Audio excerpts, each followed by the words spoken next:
நீங்கள் என்ன ஒரு நகை தொலைச்சா நீங்கள் என்ன பண்ணுவீங்க, ஒரு பணம் தொலைஞ்சா நீங்கள் என்ன பண்ணுவீங்க? ஃபஸ்ட்டு நான் வந்து சட்ட ரீதியாக தான் நம்ம போகணுன்னு நினைப்போம். ஃபஸ்ட்டு நான் கம்ப்ளைண்ட் கொடுத்தது அறநிலைத்துறையில் ஹெச்ஆர்என்சியில் கொடுத்துட்டு அதுக்கப்புறம் நமக்கு எதுவும் கிடைக்கல அப்படின்னு தெரிஞ்சப்புறம் தான் நம்ம வந்து ஸ்டேஷன், அதுவும் அவங்க கூட்டிகிட்டு போனாங்க, போகிறோம். கம்ப்ளைண்ட் கொடுத்தோம், வீட்டுக்கு வந்துட்டோம். அது வரைக்கும் தான் என்னோட பார்ட் ஆஃப் ஒர்க். அதுக்கப்புறம் என்ன நடந்ததுன்னு எனக்கு தெரியாது. உங்கள் சைடில் எந்த ப்ரெஷருமே இல்லையா மேம்? ஆஃப்டர் கம்ப்ளைண்ட் நீங்கள் அதை இமீடியட்டாக ஆக்ஷன் எடுக்க சொல்லியோ இல்லை நீங்கள்? கண்டிப்பாக இல்லை. ஏன்னா என்னோட ஃபோன் வந்து ஃபுல்லாக சிபிஐ கஸ்டடிக்கு போயிடுச்சு. என்னோட ஆதார் எடுத்தால் என்னோட நம்பரில் வந்து எத்தனை நம்பர்ஸ் வந்து நான் வாங்கியிருக்கேன் அப்படிங்கிறது கண்டிப்பாக எல்லாருக்குமே இப்போ டெக்னாலஜி டெவலப்னா எல்லாருக்குமே தெரியும். ஃபுல்லாக எல்லாமே ஸ்கேன் பண்ணி ஈவன் டெல்லி வரைக்கும் கூட என்னோடய ஃபோன் போயிட்டு வந்து என்னோடய ஃபோன்லேருந்து ஒரு கால்ஸும் போகல, எங்கேயும் போகல. அது நிரூபணம் ஆயிடுச்சு. எதுவுமே எந்த அழுத்தமுமே இல்லாமல் ஒரு பையன் கொண்டு அது வந்து உங்களை மாதிரி எனக்கும் ஒரு ஆச்சரியம்தான். ஏன்னா ஒரு நகை 10 பவுன் கிட்டத்தட்ட அப்ராக்சிமேட்டாக எங்கள் அம்மாவோட ஜுவல்லரி அது எல்லாமே. இதில் எந்த அழுத்தமும் இல்லாமல் இப்படி ஒரு சம்பவம் நடந்தது. எங்களுக்கே வந்து தெரியாது, அவர் இறந்ததே தெரியாது.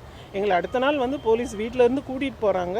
ஒரு லேடி மேடம் வராங்க, 2 சார் வராங்க, வீட்டிலேருந்து கூட்டிகிட்டு போகிறாங்க. ஆன் சண்டே மார்னிங் நாங்கள் போகிறோம். ஈவன் காலையில் எந்திரிச்சு அப்படியே முன்னாடி வரோம், என்ன நடந்ததுன்னு சொல்லுங்கள் அப்படின்றாரு. அப்படியே தூங்குன முகத்தோடு நம்ம வந்து நடந்ததை சொல்கிறோம். அது பார்த்தா கொஞ்ச நேரத்துலேயே பப்ளிஷ் ஆகுது மீடியாவில்.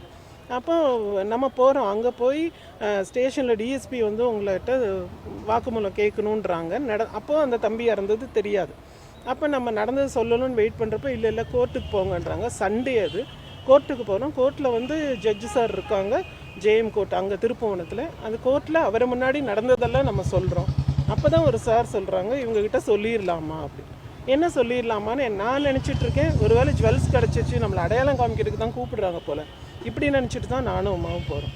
அதுக்கப்புறம் அவங்க சொன்னபோது எங்களாலேயே அழுக தாங்க முடியல. அந்த இடத்துல இப்படி ஒரு சம்பவம் வந்து நடந்திருக்கக்கூடாது அப்படிங்கிறது ஒரு தாய்க்கு ஒரு வருத்தமான, அது ஈடு செய்ய முடியாத மிகப்பெரிய இழப்பு. அதை நினைக்கும் போது நாங்களும் வேதனைப்பட்டுட்டு தான் இருக்கோம். உண்மையாலும்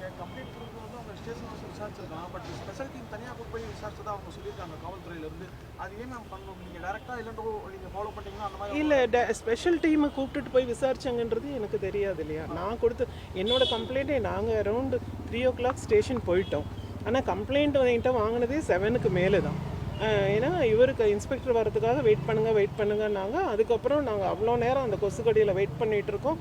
அதுக்கப்புறம் கம்ப்ளைண்ட் சிஎஸ்ஆர் கூட ரொம்ப நாங்கள் கேட்டுக்கிட்ட பிறகு தான் சிஎஸ்ஆர் கொடுத்தாங்க. அதுக்கப்புறம் வெளியே கூட்டிகிட்டு போனாங்களோ, நான் இருக்கிற வரைக்கும் அவர் ஸ்டேஷனில் இருந்தார், அவ்வளோதான் எனக்கு தெரியும். வெளியே கூட்டிகிட்டு போனாங்க, ஸ்பெஷல் டீம் வந்தது, இதெல்லாமே எனக்கு தெரியாத விஷயங்கள். மீடியாவை பார்த்து தான் நானும் தெரிஞ்சுக்கிட்டேன் எல்லாமே. பிளே ஸ்டோர் மற்றும் ஆப் ஸ்டோரில் இருந்து பாலிமர் செயலியை QR கோடு மூலம் பதிவிறக்கம் செய்யுங்கள். செய்திகளை உடனுக்குடன் பெறுங்கள்.